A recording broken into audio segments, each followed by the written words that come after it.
အားလုံးပဲမင်္ဂလာပါဒီကနေ့အစီအစဉ်လေးကနေကြိုဆိုပါရစေပုံမှန်အားဖြင့်ဆိုရင်ကျွန်တော်တို့တွေဟာတိကျတည်ကြတဲ့အဖြေတွေကိုပဲအမြဲတမ်းရှာဖွေဖို့တင်စားခံခဲ့ရတာကြီးပဲလေဟုတ်တယ်မလားဒါပေမဲ့ဒီကနေ့မှာတော့နည်းနည်းလေးကွဲထွက်သွားအောင်ဘယ်သူမှတိတိကျကျအဖြေမပေးနိုင်သေးတဲ့ဒီကိကိုစိတ်ဝင်စားစရာကောင်းတဲ့မိခွန်းတွေအကြောင်းကိုအတူတူလေ့လာကြည့်ကြပါမယ်ကဲဒီအကြောင်းကိုအသေးစိတ်လေ့လာကြည့်လိုက်ရအောင်ကျွန်တော်တို့ခလေးဘွားတော့ကခေါင်းထဲရောက်လာတဲ့မိခွန်းလေးတွေနဲ့စလိုက်ကြရအောင်နော်ဥပမာခွေးတကောင်ဖြစ်ရတာဘလို့ခံစားရမလဲတော့ငါးရီရောနာကျင်မှုကိုခံစားရသလားတော့ပေါ့တချို့ဆိုအင်းဆက်ပုံမွားလေးတွေကတော့ဘလို့များနေမလဲဆိုပြီးတွေးဖူးကြမှာပါဒါတွေဟာတတဝရီရဲ့ခံစားချက်နဲ့ပတ်သက်နေတဲ့တက်ကက်ကိုကြီးမားတဲ့လျှို့ဝှက်ချက်တွေပါပဲ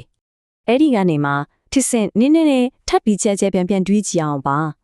ကျွန်တော်တို့ရဲ့ဒီချက်ကဝလာဤစတင်ထက်ပေါ်လာစေခဲ့တဲ့မဟာပေါက်ကွဲမှုကြီးအားလုံးသိကြတဲ့ Big Bang ကြီးပေါ့အဲ့ဒါကြီးကတော့တကယ်ပဲတာမန်မတော်တဲ့စာဖြစ်တဲ့တစ်ခုတသက်ပဲလားဒါမှမဟုတ်ဒီထက်ပိုပြီးကြီးကျယ်ခမ်းနားတဲ့ပုံစံချမှတ်မှုတစ်ခုခုမြန်ရှိနေမလားဆိုတာတကယ်ကိုစိတ်ဝင်စားစရာပါပဲပြီးတော့နောက်ထပ်မိဟူးတစ်ခုကလူသားတွေကိုတာမန်ဇီဝစိတ်ရုပ်တွေထပ်ပိုပြီးထူးခြားဖွားစေတာဘာများလဲပေါ့စိတ်အသိဉာဏ်ဒါမှမဟုတ် consciousness ဆိုတာအတိအကျပါကိုခေါ်တာလဲတကယ်တော့ဒီမိဟူးတွေအားလုံးကကျွန်တော်တို့ကိုလူသားတွေရဲ့အသိပညာနယ်လိမိတ်အစွမ်းဖျားစီကိုခေါ်ဆောင်သွားမယ်တကယ်လမ်းစားတွေပဲဖြစ်ပါတယ်ဟုတ်ပြီအခုပထမဆုံးအပိုင်း1အနေနဲ့စစ်ကြောဝလာများရေးတွက်ချင်းဆိုတဲ့ခေါင်းစဉ်လေးကိုတွားလိုက်ရအောင်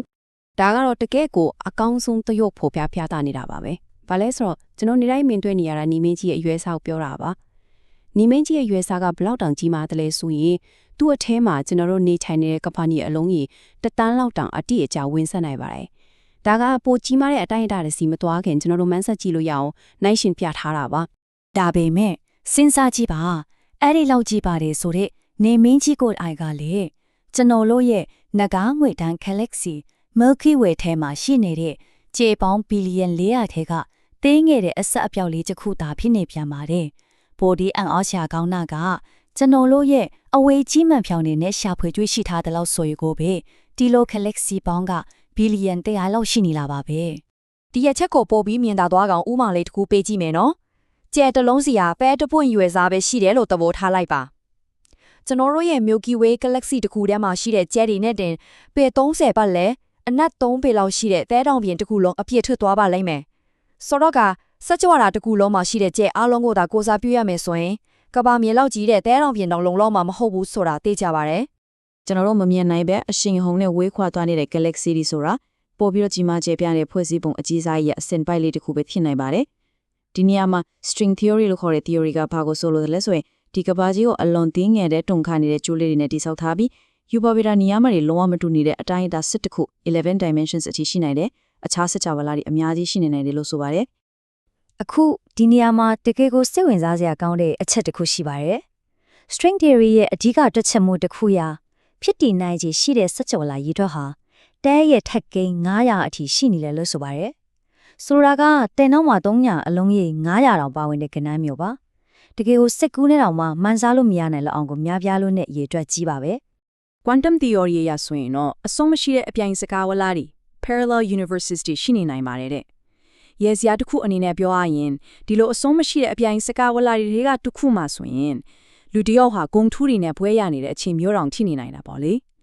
ေဒါပေမဲ့လေတချို့သောသိပ္ပံပညာရှင်တွေကတော့ဘာပဲပြောစကြဝဠာဆိုတာတစ်ခုတည်းဒါရှိတယ်လို့အခိုင်အမာငင်းခုန်နေကြစေဖြစ်ပါတယ်ကဲအခုအပိုင်းနှစ်ဖြစ်တဲ့ကြီးမားလာသောကျိုးသားတို့ရဲ့သိစိတ်မှုအကြောင်းကိုဆက်သွားလိုက်ကြရအောင်ဒါကတော့1905ခုနှစ်ကယူပါဗီတာပညာရှင်အန်လီကိုဖာမီမေးခဲ့တဲ့နာမည်ကြီးပဟေလီမေခွန်းတစ်ခုပဲဖြစ်ပါတယ်ရိုးရိုးလေးပါပဲလူတွေရောဘယ်ရောက်နေကြတာလဲဆိုတဲ့မေခွန်းပါတခြားကလေးတွေမှာတက်ရှိတွေရှိနေနိုင်ခြေကအယံကိုမြင်မနေပေမဲ့ဘာကြောင့်အခုချိန်ကြီးဘာသက်သေမှမတွေ့ရသေးတာလဲဆိုတဲ့စန့်ကျင်ဘက်အခြေအနေကြီးကို Fermi paradox ဆိုခေါ်တာပါKepler အာကာသစူးစမ်းလေ့လာရေးရန်ရဲ့အချက်လက်တွေရဆိုရင်ကျွန်တော်တို့ရဲ့ Galaxy ထဲမှာတင်ဂိုပေါင်းဘီလီယံ900လောက်ရှိနိုင်ပါတယ်။အဲ့ဒီတဲကမှအလုံးနဲ့ပါတဲ့ရာခိုင်နှုန်းလေးမှာတဲ့တက်ရှိတွေရှင်ထန်နိုင်တဲ့အခြေအနေရှိတယ်လို့တွေ့ကြည့်အောင်နော်။ဒီ Milky Way Galaxy ထဲမှာတင်တက်ရှိတွေမြင့်ချင်းနေထိုင်နိုင်တဲ့ဂိုပေါင်းတန်းနာထဲလောက်ရှိနေနိုင်တယ်လို့ဆိုပါတယ် အခုနောက်ထပ်ခုကိုဆက်သွားပြီးဒါကဘယ်လိုအခြေဆက်မိသွားလဲဆိုတာကြည့်လိုက်ကြရအောင်ကျ ကျွန်တော်တို့ကဘာမီဟာ Big Bang ဖြစ်ပြီး2.9 billion လောက်ကြာမှဖြစ်ပေါ်လာတာပါတကယ်လို့တခြားဂြိုဟ်တွေကသာစောစောစီးစီးဖြစ်ပေါ်ဖြစ်မယ်ဆိုရင်အဲ့ဒီကဂြိုဟ်သားတွေရဲ့နီးပညာတွေဟာကျွန်တော်တို့ထက်2,000 တန်းချီပြီးပုံမတိုးတက်လေလောင်ပြီးဖြစ်သလို galaxy တစ်ခုလုံးကလောင်နေချပြီးလောက်ပြီးဖြစ်နေမှာပါဒါဆိုရင်ဒီလိုအစင်းမြင့်နည်းပညာတွေရှိနေရက်နဲ့ဘာလို့ဒီလောက်တိတ်ဆိတ်နေရတာလဲဒီပေါ်မှာအပြေထုတ်မှုအမျိုးမျိုးရှိပါတယ်ပထမတစ်ခုကတော့အလုံးထက်မြက်တဲ့ကြော်သားလို့ဖွဲ့စည်းတစ်ခုကတခြားပြိုင်ဘက်ဒီပေါ်လာမှာကိုစိုးရိမ်လို့တမင်သက်သက်ယူဒီယိုလိုင်းတွေကိုပိတ်ပင်ထားတယ်ဆိုတဲ့တကစ်ကိုကြောက်မက်ခွဲတွေးစားချက်ပဲဖြစ်ပါတယ်ဒုတိယတစ်ခုကတော့အေးလောက်မဆိုးရွားတဲ့နည်းနည်းပူပြီးမျောလင်းချက်ရှိတဲ့အဖြေတွေပဲဖြစ်ပါတယ် ဒီမျောလင်းချက်ရှိတဲ့ theory တွေမှာဆိုရင်ကျွန်တော်တို့အနေနဲ့စူးစမ်းရှာဖွေမှုအပိုင်းမှာရန်ပုံငွေသုံးစွဲနိုင်မှုအလွန်နည်းပါးနေသေးလို့မတွေ့တာဒါမှမဟုတ်ဂြိုဟ်သားတွေဟာကျွန်တော်တို့နားမလည်နိုင်သေးတဲ့ dark matter ခေါ်အမောင်ဒရက်ထူတွေထဲမှာနေထိုင်လှုပ်ရှားနေလို့မတွေ့ရတာမျိုးတွေဖြစ်နိုင်ပါတယ်စိတ်ဝင်စားစရာအကောင်ဆုံးကတော့လူတွေရဲ့နီးပညာကအကြီးကြီးတွေကနေတင်းငယ်တဲ့ eyeball လေးတွေစီပြောင်းလဲလာတယ်လို့မျိုးအသိဉာဏ်မြင့်မားတဲ့ဂြိုဟ်သားတွေဟာလည်းသူတို့ရဲ့ပေါင်းဝန်းကျင်ပေါ်တက်ရောက်မှုကို short ဖို့အလွန်သေးငယ်တဲ့အနုစိတ်နီးပညာတွေအဖြစ်ပြောင်းလဲဖွာတာလည်းဖြစ်နိုင်ပါတယ် အခုနောက်ဆုံးအပိုင်း3ဖြစ်တဲ့ရှာဖွေမှုများဆက်လက်တည်ရှိနေခြင်းဆိုတဲ့အပိုင်းကိုရောက်ရှိလာပါပြီ။မကြခင်နှစ်တည်းတွေမှာရှိနီးကပ်တဲ့ရိုးတွေမှာတက်ရှိတွေရှင်းသန်နိုင်မှုရှိမရှိပုံမတိကျတဲ့အလင်းရောင်စဉ်ခွဲခြမ်းစိတ်ဖျားမှုချက်လက်တွေရရှိလာတော့မှာပါ။ဆက်တီလိုအဖွဲ့အစည်းရလည်းသူတို့ရဲ့ချက်လက်တွေကိုတာမန်ပြည်သူတွေပါပေါင်းဝင်လေးလာနိုင်အောင်ထုတ်ပြန်ပေးနေပါတယ်။ပို့ထူးကြတာကကဘာပေါ်မှာလည်းတိပံပညာရှင်တွေဟာတက်ရှိပုံစံအသစ်တွေကိုတက်ခွဲခန်းထဲမှာအစနေစမ်းသပ်ဖန်တီးနေကြပါတယ်။ဒီနည်းပညာတိုးတက်မှုတွေကစကြဝဠာထဲမှာတက်ရှိအများကြီးရှိနေသလားဒါမှမဟုတ်လူသားတွေရှိပဲလားဆိုတာကိုမကြခင်အဖြေပေးနိုင်မှာတော့မယ်ဒီအချက်တွေအားလုံးကိုခြုံငုံကြည့်လိုက်တဲ့အခါတကယ်လို့ကျွန်တော်တို့ဟာဒီကြက်ကွာလာကြီးထဲမှာတယောက်တည်းအထီးကျန်ဖြစ်နေခဲ့ရင်တောင်မှကျွန်တော်တို့တွေစဉ်းစားတွေးတော့တယ်အိမ်မက်တွေမှတ်တယ်ပြီးတော့အခုလိုမျိုးမေခွန်းတွေမင်းနေကြတယ်ဆိုတဲ့အချက်ဟာကြက်ကွာလာကြီးအတွက်အလွန်အရေးပါတဲ့အစိတ်ပိုင်းတစ်ခုဖြစ်လာနိုင်ပါတယ်အဖြေအားလုံးကိုအတိအကျမသိချင်းဟာကျွန်တော်တို့အတွက်အကန့်အသတ်တစ်ခုမဟုတ်ပဲကြက်ကွာလာကြီးအပေါ်ကျွန်တော်တို့ရဲ့နှဆိုင်နဲ့ပန်ပိုးမှုတစ်ခုပါပဲဒါကြောင့်မလို့အရေးကြီးဆုံးအချက်ကတော့ကျွန်တော်တို့ဟာဒီအစုံမစကြဝဠာကြီးထဲမှာတကယ်ပဲအထီးကျန်နေတာလားဒါမှမဟုတ်ကျွန်တော်တို့မသိသေးတဲ့အရာတွေကရှာဖွေတွေ့ရှိဖို့စောင့်ဆိုင်နေတာလားဆိုတာပါပဲအဖြေရှာမရပေးတဲ့မိခွန်းနေတာပဲကျွန်တော်တို့ကိုရှေ့ဆက်ဖို့အမြဲတုံးအားဖိနေမှာပါ